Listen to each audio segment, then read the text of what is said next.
great to have you with us this morning and good to see you. How are you? I'm very well, thank you for asking, John. Good to see you as well. And how have you been coping during lockdown and uni life and everything? I've been coping decently well, I can say. It's been up and down, but I forgot what kind of lockdown number this is because first lockdown, it was pretty new, so we had to adapt to everything else. But it was back and forth now, and getting to adapt through the situation and everything else now, it's kind of like the cycle of life, and sort of gotten used to it now. And I've got my own schedule now, and university is going on well, and studying online as well. So everything is good so far. Yeah, that's good. It's good. Clive, tell us a bit about your childhood. You're a grown man now, and obviously following a university career, and we'll talk about that in a while. But what about the young Clive? So the young Clive is an interesting one, which up until today now, I still take a reflection and look back and ask myself questions, how and why this took place. Because growing up, I grew up inside a household where my father is a minister, and provided his job, he had to move around, so get stationed around into different places. So for me, childhood for me has been an experiment of living from one place to another, making new friends, meeting new people, and formulating my own identity as per. I say that because at one point I grew up in Zimbabwe. That's where I was born. I was born, I'm not going to disclose my age, but in the 90s. I wish I was born in the 90s, yeah, so I was born in the 90s in Zimbabwe, and I played some time in Bulawayo, which is the second capital city of Zimbabwe, and then spent some time, about 5 years, in Harare when we moved, when Dad was stationed as a minister. So for me, my childhood has been, a lot of learning, a lot of moving around, and a lot of fun, because for me, that gave me an exposure to learn 2 different languages, which are the main languages of Zimbabwe. So for me, getting that exposure as well has been really great. So you've got 2 languages you own then? 2, yeah, 2. As well as English? As well as English, so 3. So, so I can speak the native languages, I can, I can place myself in different regions and relate with people, and most importantly, make connections from all over the place around where I was born. Yeah. So that's just like a highlight of my childhood. Right. So how was for you?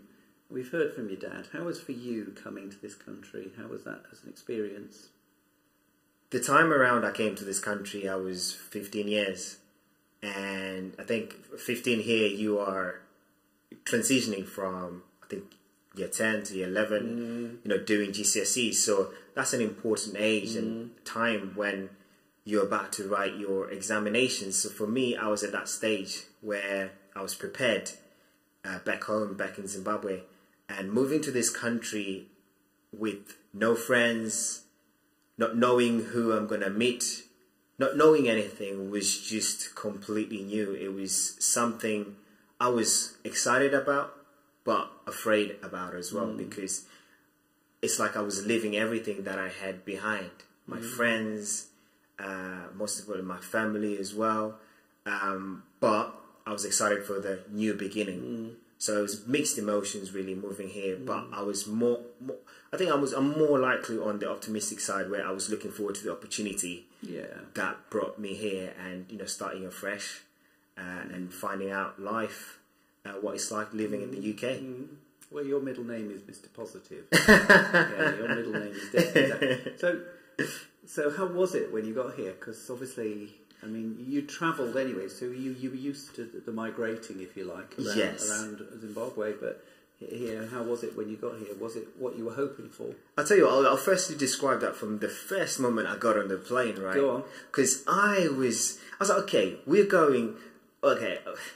When I was growing up, I used to think, okay, the UK and the States, they're pretty much the same, right? Got on the plane, I was hoping, okay, we'll be there shortly. was like an 8-hour flight, but then there was stopovers. But however, I remember up until now, I was like, okay, from the moment that I was eating food on the plane, from the moment that I got outside Heathrow Airport, welcomed by the people from the church, I was like, this is breathtaking. Just seeing a big city, big buildings, skyscrapers, you know, that whole new feeling was refreshing, because it was something that I was always used to seeing on TV. And now that, okay, I'm actually experiencing it in reality, it's like, wow, that wow factor was upon me. So yeah, that was like the first time landing here in the UK, and I was just so taken away by the whole experience on its own. So right, yeah. Okay. And a few years on now, just a couple. Just a couple. Just a couple. How is it now for you? Are you still feel it? Did you feel that you've settled? I suppose I feel like I have settled, in the sense that I know my ground now. And having spent time here, well, about 10 years now, a decade, it means that I have established friendships, relationships, and a ground that I can firmly hold on to in terms of the direction and where I would position myself in. So I firmly believe that I'm in a better position than I was if I was to reflect upon the first day that I came here, not knowing what I want to do, not knowing what the future might hold. And now I have kind of a sense and direction of what the full picture looks like. So it's interesting, I mean, I didn't travel from Zimbabwe, but I grew up in Wales and I came to London, and there's always that question about where you have your identity. Now, I would probably say my identity is still stronger in Wales than it is here, even though I've lived here longer than I lived in Wales in my childhood years.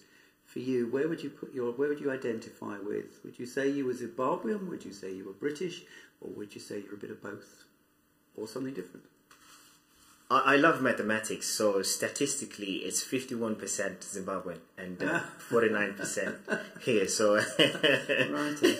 So it's getting close to. It's you getting can close. decide.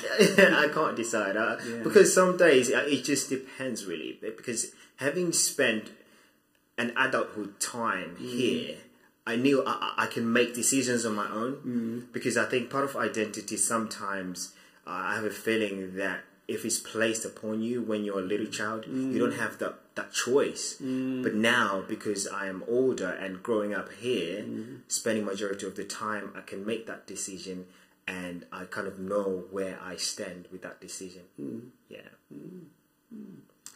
And if you don't mind me asking, is it tough being a black man in this country at the moment? There's lots being said about race at the moment in the media. Is it tough, or is it something that you've not found that to be the case? To be frankly with you, it's challenging. As a black man myself, I experienced the toughness from the first moments that I actually started school. I was coming from Africa, and there's that thing when people look at you, you look differently. And you speak differently as well. So not only do you look differently, but you speak differently. So it's like people, they measure you or they perceive you in a different way, and they look at you and they take you as that. And they treat you as that. So it's challenging from a way of treatment, but it's also challenging from a way of within. So I suppose there are many opportunities that are out there, but I know that they are kind of limited to a person who looks like me, a person who's like me. But I haven't taken that personally. What I have done and what I've learnt over the course is that, yes, I am black, and I have to embrace it because that's who I am. However, I'm not going to let that hold me when it comes to opportunities, when it comes to something that I want to do. However, I'm going to use my difference as a starting point so that I can bring something that we have in common.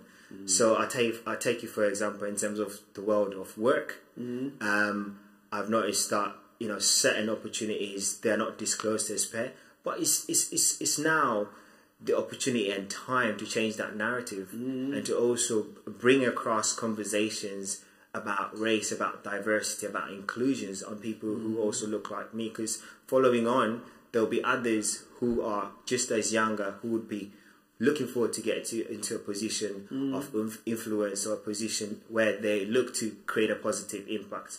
So at the end of the day, I feel like it's a challenge, but it's an interesting challenge that poses an opportunity as well. Yeah, that's good. You talked about changing the narrative. Do you think we need to change the narrative in the church? The church is an interesting place to have a conversation around changing the narrative, because I believe when I've been reading the Bible, we're all seen as one, and God looks at us as equal. He calls us as children. Yeah. I've never seen a reference in the Bible where, okay, so you're a black child or you're a white child. Nah, we're just seen as equal. And I think going back, if we look back at how the Bible treats us and how the Bible uses its language to present us, then I think we have an opportunity to open a discussion. But however, I understand that there's differences, and within those differences, it's important to understand where people come from, so that we can be at a point where we can relate. Because sometimes if you can't relate from where people come from, we will have distortions, we will have our own perspectives, rather than to actually experience or listen to people's stories from a first-hand perspective. So yeah, that's what I think. And you've mentioned the Bible. How did you find your own faith? Because everybody's got their own faith, whatever it is. But how did you find your faith? So I grew up in the church because my father's a minister, but you can't really avoid it then, can you? It's tough, I can say. It's tough. Yeah. It's tough. But I think for me, the first time I identified with faith was a moment when I got to understand that there's somebody greater than me. And this was around the age of, I think, 8 or 7 or 8, I can't remember exactly, but around that age, and I got to an understanding that, you know, there's more to life, and I have to believe in somebody greater. And for me, it was something that was pushing me towards faith. And I think that's around the time when I actually started to embrace more into the church, and, you know, have that feeling, you know, that there is faith, or there is God. And moving on forwards from that, that's when I started to take that journey seriously, and continued towards my Christian journey, either through the church or even outside as well, and holding on to that steady faith. And does that still nourish you, the faith? Yes, it nourishes me in all different angles, because it helps me to direct my focus, because the way that I look at it is that love your neighbor as you love yourself, right? It's not only my favorite verse, but it's something that helps me to move or to live accordingly, because if I am able to treat others in an equal way, I'm able to act justly. I'm able to think through things before I just do them. Yeah. And for me, that is the first step that helps me to identify with my faith, aside from everything. Because if I am able to treat one another or other people the way that I want to be treated, I'm acting with love. And love covers all things, and love is the greatest commandment of all. So for me, it's a way that creates a compass and directs me in everything that I do. What makes you angry? Apart from people taking your parking space, what makes you angry? I've never experienced that one, actually. People taking my parking place. As a person who hardly gets angry, I think it takes a lot for me to get to a state where I'm angry. But I'll say annoyed, really. I'll get annoyed if things do not go well the way that I have expected or planned to go. I'll give you a perfect example. Back in high school, right, if I practiced my studying and, you know, revised, and I did my exam, and the results, they don't come the way that I expected them, I surely would get annoyed. I surely would get angry. But at the same time, I ask myself, why? is there anything I can do? If there's anything I can't do with that situation, then it's fine. I have to move on. But if there's something I can do, then I'll look and dig deeper within what's causing me that anger. It's a drive to do your best. And Exactly. if you don't do your best, you feel sad about that. I feel sad about that. Yeah. So you're doing a degree. Tell us about what your degree is about at a level that we can understand. It's not as complicated. I'm studying business management. Right. It's an undergraduate course, 3-year course, and I'm in my final year at the moment. And the good thing about my degree course is that it's quite open in terms of the level of business that I'm studying. So it's an open degree where I study at a business college, and the specific modules that I learn, they range from finance, marketing, operations, sales. So predominantly I'm studying a business management degree. So just in case there's anyone out here offering you a job, what sort of jobs are you looking for?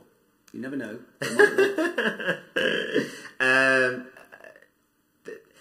My focus is building relationships and maintaining them. So client-focused roles and customer roles, right? Where I'm able to bring people together and have that discussion around communication. So business management with business development with sales and marketing. There you go. So if anybody's looking for a good business management one, if you email the church website, we'll put you in touch with Clive. Oh, there you go. You see? Thank you, can have that one for free, Clive. You can have that one for free. You're far too kind. Do you see? I'm interested in people's jobs they're choosing. Obviously, your father is a Methodist minister, and that's an obvious calling, if you like. Do you see the work you're doing? You've talked about relationships and building relations with people. Do you see that as your calling? Yes, it is my calling, and it's something that I don't even second guess about, because even though I'm at university studying full time, I still find the time to get involved in supporting different charities, different voluntary organizations, non-voluntary organizations. And for me, the dedication is creating a positive impact and making a difference in the society and presenting opportunities mainly for young people and even older people as well, but also bringing skill sets such as technology, digital communication, and a range of different things I've learned over the past few years at school and at other institutions whilst at work, but mainly a people's role or environment. That's where I can see myself thrive and doing my best. Good, good. If you were banished, I don't know if you've ever listened, you're too young to listen to Desert Island discs on the radio, but if you were banished to a desert island, Clive, would there be a piece of music or a hymn or something that a musical thing that you would take with you? What would you want to have if you were on your own and there was only one hymn you could take? I'm stealing their idea, but is there one hymn or song? Doesn't have to be a hymn, doesn't have to be a Christian hymn. Something that speaks to you. It's the struggle for a person who loves music and listens to a lot of albums. You can only have one. Only have one. You can only have one. One that really you listen to and it lifts you up. Okay. Provided the question is asked, you ask now. I mean, currently as of late, I've been loving this song, Blessed Assurance. All right. Yes, Blessed Assurance, Jesus is mine. I love that because it speaks volumes to me, and I can relate with every single word that's on there. That's great. Yeah, so you can take that with you. Yeah, that's good. And Clive, I've got one more question for you. What does the resurrection mean to you? The resurrection means it's another chance. Another chance, another opportunity to start again, to come to life. And I say this because there are situations and times when we feel that we can no longer do stuff, we can no longer be in positions of influence or power or whatever it is. The situation is dead, but resurrection is about starting again, coming back to life. In a new form. Yeah. Fantastic. Yeah. Clive, thank you very much for your time, your openness and your honesty. Thank you. It's been a pleasure, John. Thank you for having me here.